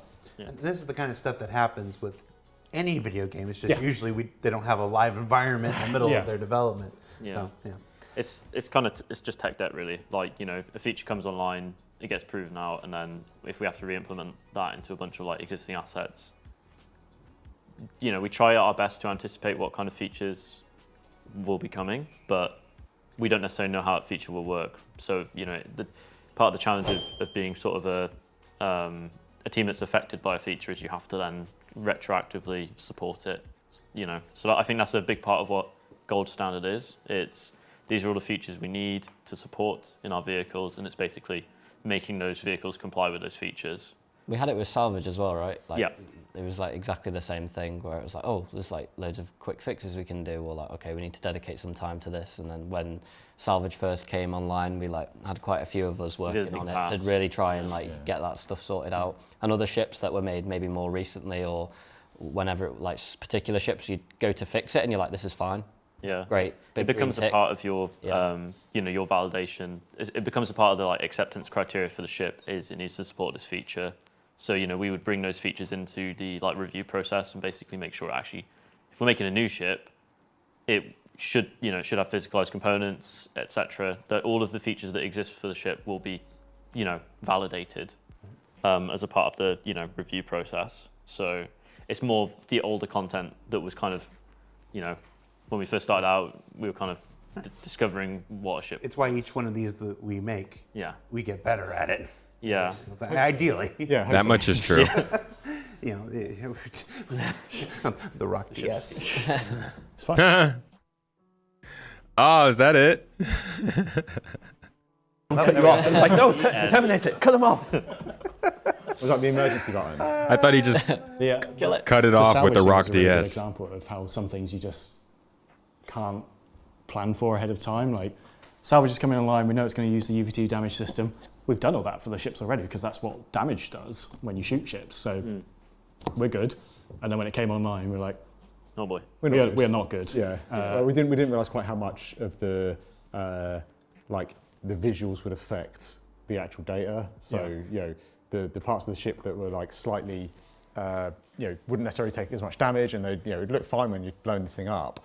But then it was meaning that you could never like 100% salvage the ship because you couldn't salvage like certain panels, and obviously it just looked a bit weird that, you know, you'd be salvaging along and it would just stop, and it's like, oh well, yeah. Or when there was stuff behind it that would make you see through, like or salvage like the left wing, and then like the rear right fin would just disappear, and you're like, what? What's going on? Yeah. You know, in chat they're debating whether I did that on purpose when I mentioned the my absolute adoration for the Rock DS. No, I did not do that on purpose. If I had done that on purpose, I would have said how much I really like the Rock DS, and then this would have happened. Get him out. Take him out. Throw him out back. Let's see how many more questions we can get in there. The C1 Spirit is marked to have an S3 tractor beam. Will the C1 be able to track smaller vehicles? And what's the difference between an S3 and an S5? This goes to your... Yeah, that's what I was talking about before. So it'll be S2. It's not supposed to track the vehicles. It's for 32 SU cargo containers, the size 2. So it's getting changed to a size 2, but it's just part of the refactor of the tractor beam sizes. It's still just as powerful as it was. It's just it doesn't do any less or more than we said it was going to do originally. It's just that the numbering's changed because we're now doing component grading instead of weapon grading. Does that mean it can... I don't know if I want to ask this question. Go on. Come on, ask it. Question. So if you've got like a PTV that's like super small, can that be picked up by a size 2? 32 SU containers. What was set as the maximum you'd have to ask a UPU. But you could put a PTV in a 32 SU container. That's a UPU. It's their feature. Come on. It's not mass-based? So all right, I'll just go ask. Is the PTV smaller or larger than 32? Well, physically it's smaller. Yeah, it's much. And it would weigh less? Yeah. Definitely. It's got to be mass-based, right? They're not doing it by... The redacted thing. Quick call Thorsten. Yeah. Yeah, bring Thorsten. Can we get Thorsten on the line? I really hope it's not SU-based. It better be mass-based. Lift a gray cat. It does so, please, Ron. Let's see. I can hear the team's messages as well. Yeah. Teams messages are going to break the door down. What? All right, you had to know this one was coming. What does the Fury and Cutter shutters mean for the Carrack? It's not as cool. We'll do them at some point. No, who's taking it? Me, I guess. So I want to put them on it. I just need to find time to do it. I was told today, after learning of it because I'm one of the newer members of the team, so I didn't actually know that Carrick needed these shutters and stuff. That's for like these guys who know it inside and out to tell me. So I was informed today because the Carrick's one of the ships I look after. It's like, oh Dan, if you get time, you can put the blast shields on the Carrick, and I was like, oh, and you're gonna say it on live as well. Now I'm gonna get bombarded on Twitter. Yeah, I know, for Gravity. If you find Dan on Twitter, on Spectrum, if you can dig out his email address, feel free. No, don't. I will try for you guys, but yeah, it's just a case of time and like. Dan doesn't dictate his own priorities. When we talk about like, when you jump on for like, me, it's fine. it kind of comes back to like the salvage stuff or like the tractor beaming of components. Like if I look at it and I go, oh, that's a quick fix, it'll be a quick thing. But if I look at it and I'm like, that is not a quick thing, I need to ask for some time because it will affect my other work, then it becomes we did say that you could have a look at it and see how much work it is, and if the file's already been set up, all the animation data's there, it's all ready to go, and it's just a case of we just need to export it and do it, then cool. But if it's going to take you away from the current vehicle, the Carrick shutters seem like a pretty big thing. When the Carrick was developed, we did prove Don't. It's nice to fix bugs as a treat. Don't say anything on camera. We made sure it would work, but that's okay. All right. I thought you were going to say when I take 5 minutes. No. What I'm saying is we just proved out the spacing, the animation mechanism and stuff. Like it's going to need UV2s, it's going to be LODs, it's going to need more detail and popping, all that stuff. It's not going to take 5 minutes then. No. I mean, he did manage to build the entire Fury all by himself. Yeah. On a single weekend. Alex. In memory of Alex. F's in the chat. Let's see. A long time ago in the shipyard articles, you mentioned different component types. We talked about sizes, industrial, military, etc., and the ability to tune them. Is this still the plan? And if so, can you give us any hope for the future of tuning? Love Twingo? Oh, that's your car. Tuning. We'll talk about the Twingo for the rest of the time. It's sort of more of a EU-PU thing now. Definitely plans to have those different types, grades, sort of like performance windows for different items. And they have a pretty comprehensive engineer slash tuner slash. These are the Carrick shutters. Gameplay proposal. They just come out over the glass as part of to protect some of the other features they're doing. So it's sort of tuning items is part of that role. So it's definitely planned. All right. With that, let's see. Anything else?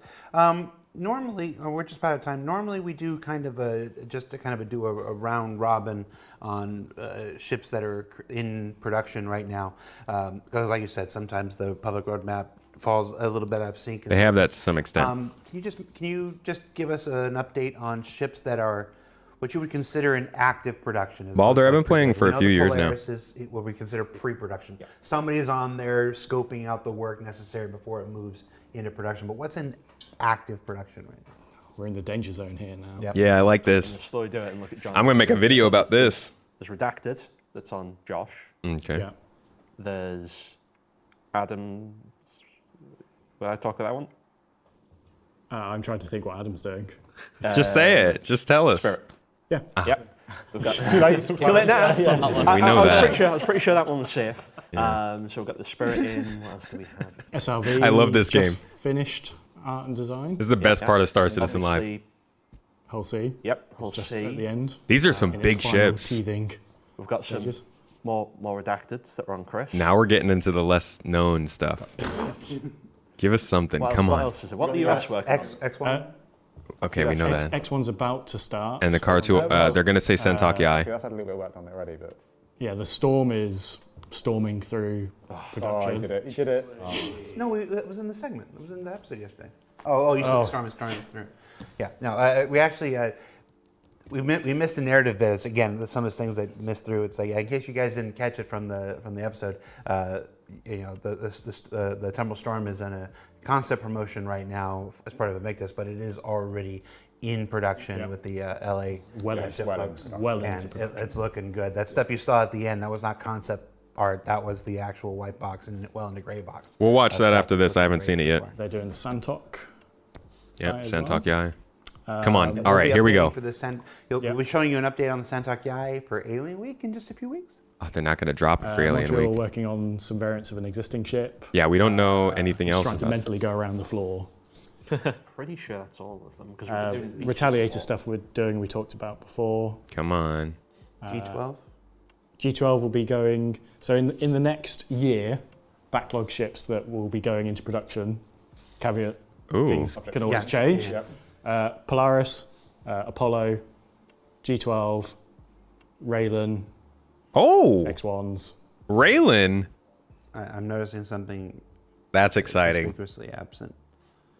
The I don't know what you're talking about. ban new. So we'll talk about the Merchantman briefly, because we discussed like how we want to do the backlog. The of capital Raylan ships. is a very So we cool wanna addition. start with RSI, because doing the Polaris first helps reduce the amount of work needed for the Perseus and the Galaxy. Yeah. So those three will likely be like a chain of dependencies from each other. Kind of shared assets. Yeah, between- there's a lot of shared assets between them. Obviously, the exteriors are like That's quite a good different, path. But you do an RSI hall kit, or corridor kit, floor kit, doors, beds, beds. chairs. Yeah, it all gets reused across them, maybe with some slight material differences. So there are a few things that are problematic with the BMM. Firstly, everything is unique. Everything. So it's not like we do one corridor kit. Can't be modular. Yeah, it It's can't so be many modular. It has to be bespoke shapes. unique. Yeah. Nothing on the ship can be modular. Is it Every worth corridor, it? Every room. Everything's unique. So the amount I of guess time they're going to investment- sell a lot of those. I mean, there's some chairs, but even then, some of the chairs we couldn't reuse because of the shaping of the rooms. So like molded something. Yeah. Right? Yeah, Polaris definitely before Galaxy. It was. So yeah, we had a lot of people on there. We had some unfortunate people leaving, which they'd been here quite a while, so we'd lost a lot of sort of that team knowledge and part of rebuilding the team. Obviously, effectively, again, like we said, you don't get new staff members go, hey, welcome to the Banu Merchantman. Here's a completely bespoke thing that does not follow any of our existing art guidelines. Yeah. And all the time we would have put into that would be just for that ship. Mm-hmm. We get no reuse from it. So yes, we will do it again, but personally, I think the time is better spent on other capital ships to get people up to speed, and then we can start putting Agreed. people back on it. Yeah, there's definitely a lot. The of other longer things it takes them to make the Merchantman, the better it's going to be. Yeah, apart from Mark's The FOV. FOV on that. I'm never going to hear the end of that, am I? No. No. Okay. But yeah, I think there's a lot of excitement there for it. It's just making sure that, again, like we said, that the team's set up to succeed with it, and we can actually deliver it to the standards that we expect. Can you imagine training new people on developing a brand new art style for a ship? Because I generally think Merchantman's going to be one of the hardest ships we ever do, just because of all the additional factors that involve with it, the scale of it, the fact that nothing is really reused. It's all unique molded, all the rooms, all the floors. It's that. It's a different Cool like, art style. of modelling as Yeah. well, right? Yeah. In terms of our like actual discipline of like how we make ships. More organics. Yeah, it's like more like traditional vehicle modelling, like than it would be like a hard surface weapon. Yeah, it's hard surface meets organic and this Yeah, weird. it's automotive. strange, You isn't know, it? style. so we'd worked on that process, and we had a good process in place, and it was just unfortunate that someone chose to go off and chase new adventures, and we wish them the best of luck, and it was a big loss to the team, but that initial kind of pre-production was done, and it's there. It's just we just need to get to the point where we can still deliver our current lineup of ships we want to deliver, and we want to be able to do it justice, and it just takes a bit of time. And keep on top of bug backlog. Keep the Tech debt. backlog, fix Feature features. support, because we're constantly supporting other feature teams. Like you've got the tractor. There was a lot of work with the tractor beam. There's a lot of work with the salvage, and there's other features coming online that we have to support, and all of them are time. Lots of time investment from our side to actually implement them in the ships and stuff like the resources. We didn't get to it. One of the things we discussed about that I want to talk is when I talked about how we balance those things. It's like this. We'll do another one of these when it comes time for IE probably in November. But there's definitely place for a in-depth discussion of how we balance that workload. The balance between new ships and ships that are already on backlog, balance between giant capital ships or ships that are an entirely unique art style versus the same people. at the same Yeah, by time. the way, Michael, they weren't saying things were coded unique. They were just saying that the ship itself is a different design from the ships in the background, Crusader, Aegis, Anvil. So they have to build it unique because there's no other ships in the game like it. There's a video. Do you mean outpaced by the Hull C in development or in the game? Because they don't run the same job as the Hull C in the game. There has not been anything about a capital-sized Caterpillar type ship, though. No. Gentlemen, thank you for taking the time to be here with me to hang out at the end of a Friday. I'm going to need your help putting everything back. As you can see, there's a big giant change to the set, so I'm going to need you here for the next 2 or 3 hours just to move furniture and put everything back. You good? Sure. Okay. For Star Citizen Live, I'm Jared. All right. What button? That was John, and that's Corey, and that's Chris, and that's Ben, and that's Mark, and that's Dan. Enjoy the rest of Invictus. I think there's more promotions to the last weekend and stuff like that. If I had thought about it, I would have looked it up and told you about it, but I'm not good at my job. And I'll see you next week. Tune in for Inside Star Citizen next week. We are talking about the resurrection like a phoenix of Arena Commander next week, and there's a lot of They're finally gonna let us in on for that. And I think we should just end it there. You haven't done Corey's introduction of role. Oh yeah, I'm sorry, Corey. Would you like to introduce yourself? Hi.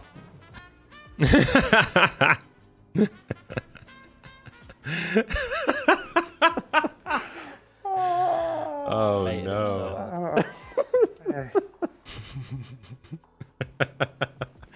That was good. I like Ben, that. back. Why not help? Okay. Let's watch this. Oh,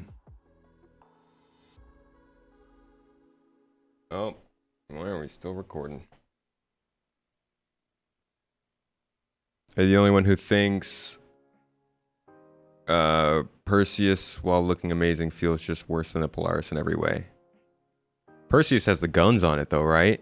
That's going to be different from the Polaris with the missiles. Components within the BMM don't repeat as much. Something like Anvil will have 3, hallway sections that repeat over and over, right? Yeah, it's just going to be a wildly different ship to make. Okay. So we have here another episode of Inside Star Citizen. Is a Friday. I usually do this offline, but I'm doing this today live with you guys. We're going to go ahead and check out the newest Inside Star Citizen. I do a little reaction to these every week to kind of give some perspective and maybe context to the stuff they're saying, if it's not all that obvious, but also just to, have some spit takes, say something a little hot, a little controversial. So thanks for joining me. Let's get into, I guess, a new tank come into Star Citizen. Invictus is here, and with it a celebration of all things spaceship and space vehicle. And with today being both RSI and Tumbril Day, we've got introductions to 2 new ground vehicles for you this week, starting with an old friend ready to make our Constellation Phoenix complete, the RSI Lynx. Ground vehicles in Star Citizen play quite a large role. Obviously, we have these fully realized full planets and moons. You don't always want to spend all your time flying over them in your ships. Then get rid of the rocks. Things coming online in the future, such as weather, that's going to make that prohibitively more dangerous to do. Oh. Flying is the main traversal type, but of course with ground vehicles, there is so much more to explore on planets. It adds so much diversity to the missions that we have. I feel like ground vehicles... Honestly, I think that this looks like the physics, the updated ground vehicle physics they've been talking about. Or maybe they're just driving slow to make it look better, but these vehicles look more weighty than normal. Explore on planets.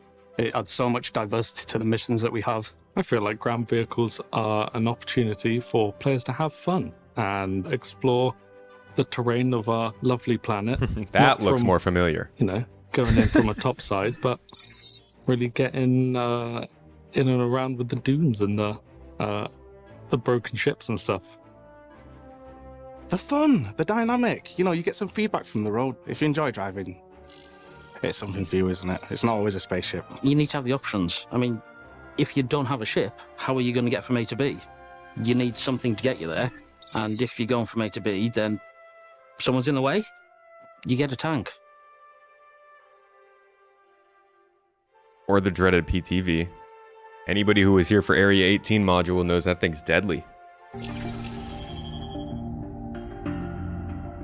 At Invictus launch week, we're introducing 2 new vehicles to the game, the drivable RSI Lynx and a concept vehicle, which we'll talk about later.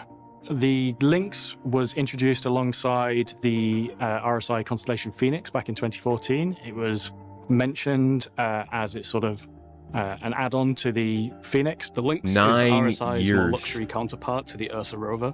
It expands the capabilities. I suppose there's an element of, I don't know, showing off maybe. It's for the distinguished individual who likes to travel in style. They look It distinguished. serves a different purpose to the Ursa. It's very much for VIP transport and exploration. We've taken... Just in case you very much wanted for- to sit in your fancy vehicle and look at, I guess, stock tickers and constantly changing prices of materials and goods. Just luxury stuff. VIP transport and exploration. We've taken some stuff from the Scorpius. We've taken some stuff from the Ursa itself. We've invented other stuff from scratch because not everything that we needed already existed. It is fun and fancy. Yeah, I don't know. Looks decent, but I kind of wish this is what the Ursa originally was, and then they went a little bit more interesting in the direction of the Lynx. At the same time, though, it does still need to be... I mean, RSI is a utilitarian brand. So if they're going to make something luxury, it's not going to be like Origin luxury. It's going to be like Constellation Phoenix luxury. I can kind of see that with this, but it is still very close to the Ursa. I think the exterior is amazing. It's got so many great angles and it just looks so RSI. It just comes together really nicely.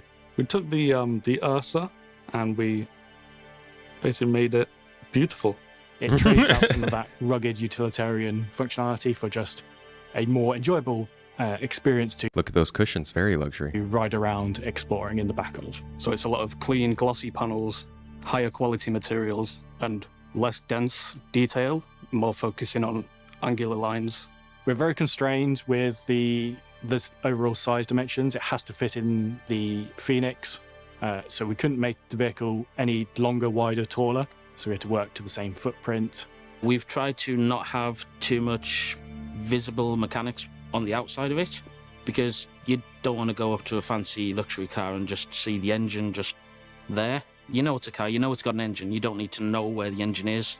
You just want it to look good whilst you're actually getting from A to B. It's very nice design. Alberto, our concept artist, did a very good job on that.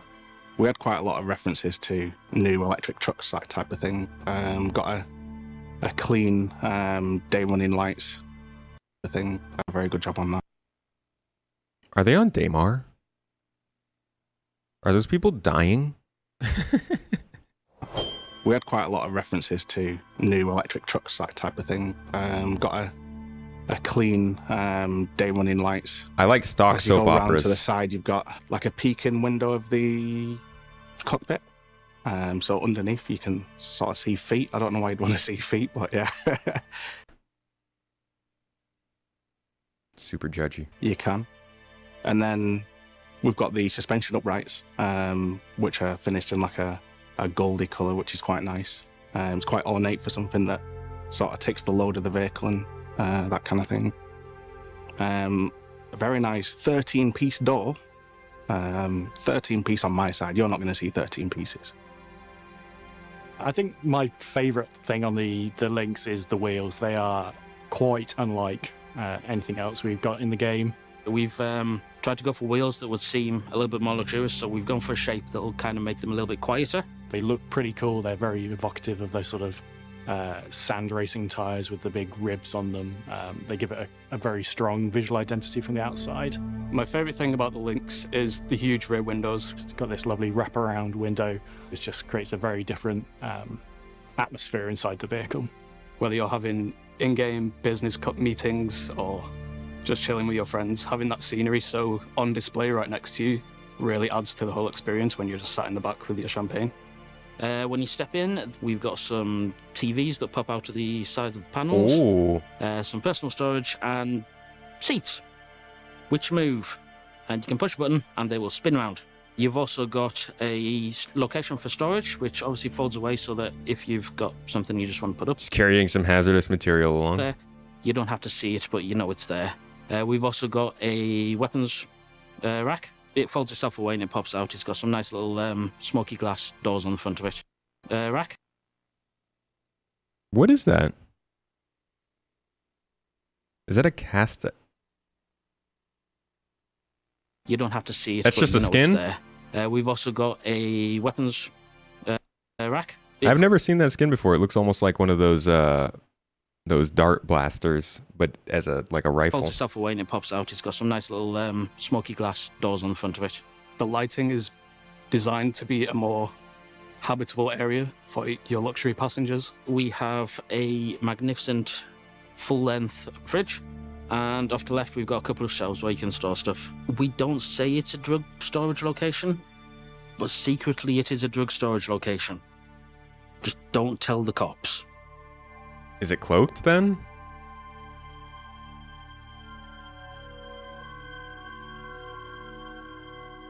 Compared to the Where's base that emote? Ursa, the Lynx is a little more agile, a little faster. It is like this because it just has less weight to it, less carrying capability, so it can trade that off for speed. And the two people that are sat in the back in relative luxury have a much nicer experience seeing the sights of the universe around them. Compared to the other ground vehicles in events such as the Daymar Rally, I think this is going to be a strong competitor. It's going to be really interesting to see which players prioritize over the other, whether you take the speed of the Lynx versus the increased durability of the Ursa itself. But you don't often see Bentleys racing against other vehicles in real-life rallies, so maybe not as durable as the others. This is for people that like to get from A to B and look like they're in a good car when they're doing it. I think the fantasy of having someone chauffeur you around while you're sitting in the back drinking cocktails or the champagne and looking at your business portfolio while just the world of Star Citizen goes on around you is pretty cool. It's also for people who'd never be caught dead racing in a mule. So that's the new way to get around the surface of Stanton's planets and moons in style. But what about those who want a bit more pew-pew with their hot looks? Everything in this Just go game is with it. pew-pew. Well, Tumbril has you covered with the latest in planet-side mobility and destroyability with the Tumbril Storm. Let's find out more. Hello again, it is once again myself, John Crew. Let's talk about the concept vehicle that we're introducing at Invictus launch week. All right, here the we Tumbril go. Storm. Convince me we need a tank, guys. The Tumbril Storm is a light/scout tank from looks cool. Tumbril. In a lot of combined armed forces, you rely on reconnaissance on the ground to let you know what's coming ahead. And whilst we do have an array of ground vehicles that can do this role, not very many of them are as heavily armored as a tank. And sometimes reconnaissance goes a bit sideways and you need some firepower to help get you out of that situation. So the Storm is really excels in this scenario. It can be ahead of the fleet on the ground, engage targets and hold its ground before the main force of ground vehicles arrives for backup. One aspect that we wanted to change from the traditional tank and Nova setup is making this energy weapon based. So it had a much greater independence from the main task force on the ground in that it wasn't constrained by ballistic ammunition. So it has an energy autocannon on top, twin-barreled, to help lay down firepower, really only constrained by the size of its capacitors and power plant. The Storm is really designed for supporting Novas in attacks. It can take on most other ground vehicles. If you're brave, you can take on a Nova with it, but you probably want to bring a friend or two to help even the fight. Yeah, I get Halo and Command and Conquer vibes from this thing. As far as the width go, I'd like to hear more about what they have to say about it, but I actually learned something the other day. I'm sure there are military people in chat who can confirm or deny this, but I saw a reference to Humvees, that they were built at a width. I mean, we've all seen them. They look very weirdly wide, but they were built at a width so that they could use the same tread indentations as the tanks. And while that might not be the reason that they did that with this tank, it does kind of make sense to have both tanks be the same width for transportation and certification types of reasons. But, you know, gameplay might have wanted something different, something that we could transport in more places, but I'm guessing this is a big balance thing with the width. So we'll see what they have to say. I received the task to complete a new vehicle. I was told to do a tank, most precisely something that would have become a killer of killers. We had to go back to the origins of Tumbril and let this new tank look less like the Nova tank and more like the Cyclone. So it was important to get back that aggressiveness and that dynamics that the Cyclone had. So we opted for something a little less classical and went on a design that is absolutely more related to the manga and anime's world. When people see the Storm for the first time, I want them to feel scared. There is no flimsy paneling, there is no beautiful refined surface. This is just optimal and very, very dynamic. So we don't have a lot of parallel lines, we have a lot of X's and V's, very strong shapes that deline what is popularly recognized as dynamic and aggressive. The interiors of the Storm will feel really full of pipes, of fabric, of mechanical stuff. It have to look basically ventral, like you have just been eaten by a machine. So what we have is very composed design, something that is uncommon in the tank we know today. So what we wanted to achieve when you look at the Storm is fast. Strike fast, move fast, do everything fast, no need to rely on a crew. I like that it looks a bit like an animal. It's very, very snaky, or looks a bit like a crocodile. Now, of course, the big question everyone always asks for every new concept promotion is when? When will it go into production? Well, let's go now to the vehicle team in our Los Angeles studio and find out more. The problem is where my story goes is always I will identify all of the issues that I have to overcome first, and then like build a plan for breaking them down. So I'm trying to think of a way of phrasing it, you know? We had a lot of cleaning up to do to make sure it was worthy of the engine, it's ready for engine, it's not going to break anything when it goes in there.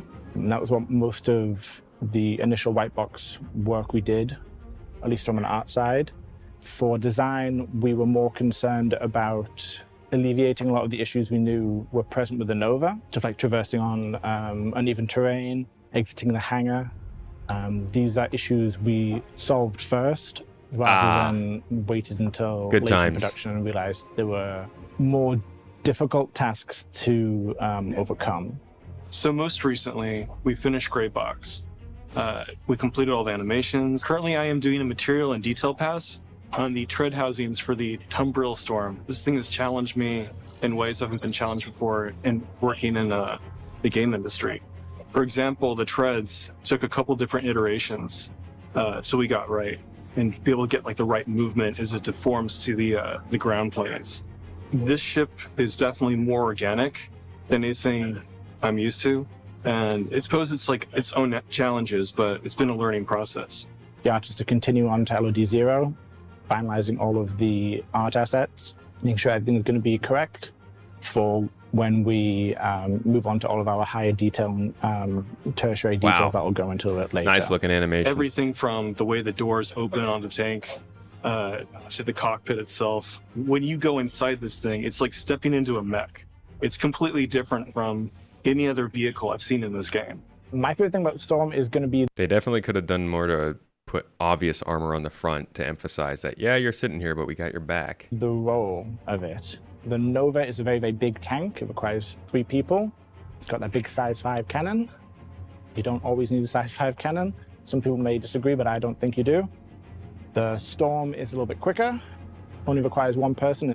It kind of sits in a really good spot between... The Nova's already something fast. very quick like a Cyclone and something a little bit more punchy like the Nova. I'm excited the progress that the team has made on this. It's been a real beauty to work on, and it should be a lot of fun for the players too. So what did we learn this week? I gotta see how it plays. Maybe this is like the fast attack vehicle of the game, because the Cyclone guns like the MT aren't going to have something that can do vehicular damage very well. They can probably keep on the suppressing fire, but the only big vehicle killer besides the anti-air missiles is the Nova. So maybe this does have a place. We got to see how it performs driving though. Well, we learned that the RSI Lynx is the new benchmark for traveling planetside in comfort and style. That the Tumbril Storm says you can blow stuff up and look slick as all heck while doing it. And that it's already in production for an intended release in the less than distant future. Now, join us tomorrow for our Invictus All Vehicles Roundtable over on Star Citizen Live. And don't forget to check out everything else that's available in Alpha 319 in between visiting the Invictus showrooms.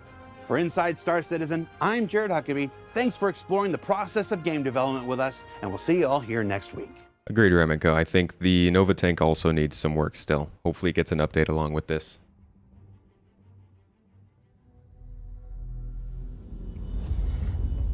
It's your call. You can make it. Don't. I'll step out. Roll a survival check. 14. You successfully exit the elevator. Just kidding. You're dead. SC. Until, yeah, in the artillery they talk about. So that's, I mean, that wraps it up. Jury's out on this one. I think a light tank is an interesting idea, and it could really help to flesh out ground gameplay, but that's still ground gameplay that they need to prove out for us. So they haven't talked much about outposts in a while. What I'm really hoping is that behind the scenes they are prepping outposts for a lot more ground gameplay as centers of missions, kind of like UGFs are supposed to be the new underground facilities. Overall though, we'll have to see. I don't know. It depends. But the jury's out on that one for me. I hope that they do something interesting with that tank. It's always nice to see more diversity, and we know they're going to do like more than 100 ground vehicles, so it makes sense. We'll just have to see what it's like when it gets in game. And that about wraps it up for me today, my folks. We have covered all of the things I wanted to cover and learned some interesting stuff. I am so freaking excited for the Gattac Rylan. Let me show you guys what that looks like real quick. The fact that they're making that surprises me a lot. I'll just look it up on the internet. This ship is wild. It's like a little Xi'an gorilla ship, cargo hauler kind of thing. Look at this thing. So this is one of the ones that they said should be entering production soon. Maybe. Obviously, there's always things that can change, but this is a big beast of a cargo hauler. It actually has a lot of interesting, I think I've got some footage for this. Got a ton of interesting animations, some really cool, a cool cockpit, cool interior design. It lands down kind of like this in this hunched over sort of format. You can see it in this picture a little bit better. Kind of hunched over, almost more flat, but when it gets up to fly, it actually turns into a sort of a X design with all the cargo hanging off the back. So this is, again, like the Manu Merchantman, a very, very different design style than what they already have. And it's going to take a lot of work for them to do, because on a bunch of original assets, a new design philosophy, hello, John, and obviously the interior is pretty crazy. So it's going to be a while before we see it, but it's cool to hear that it's entering production, and it's going to be another interesting cargo variant that we can use. How does it fit? Should this not be a 100% one of a kind ship? Yeah, I think it will be. Cargo boxes cannot be looted. Yes. It has these like lock pods for the cargo boxes. I think that those will be more difficult to get into.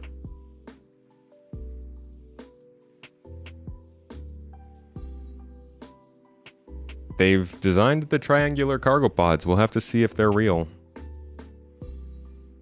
This thing has a crazy entranceway. Look at this.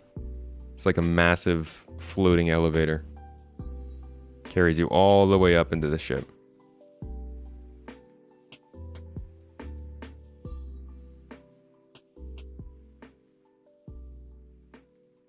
Here's some footage of it. This is a long video of it.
All right, so that's that ship.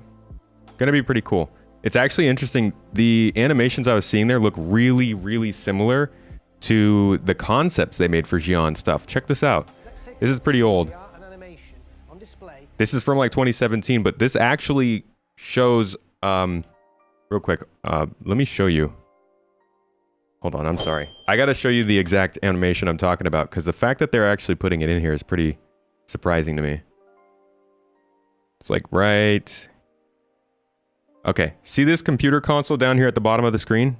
Watch the animation this thing does. See how it kind of collapses in on itself? Watch it one more time. You can see all the pieces there just kind of like folding into a single piece. That looks like something they're doing with Whitebox maybe. And if you look at the concepts for the Xi'an that they released back in 16 or 17, you can see that they actually stuck with it, which is pretty cool. Check this out.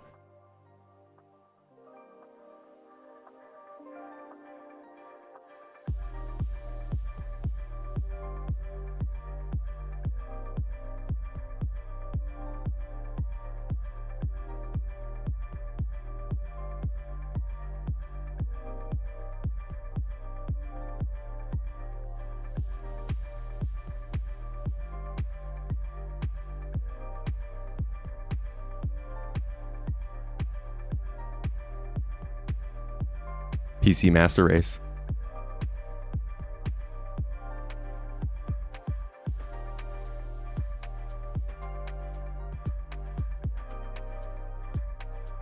So I always like seeing some of this stuff reflected, concept art and stuff that they've done like 8 years ago, whatever. I like seeing it actually come into the game in the way they imagined. I feel like that never happens with games that I really like, and sometimes they manage to do it.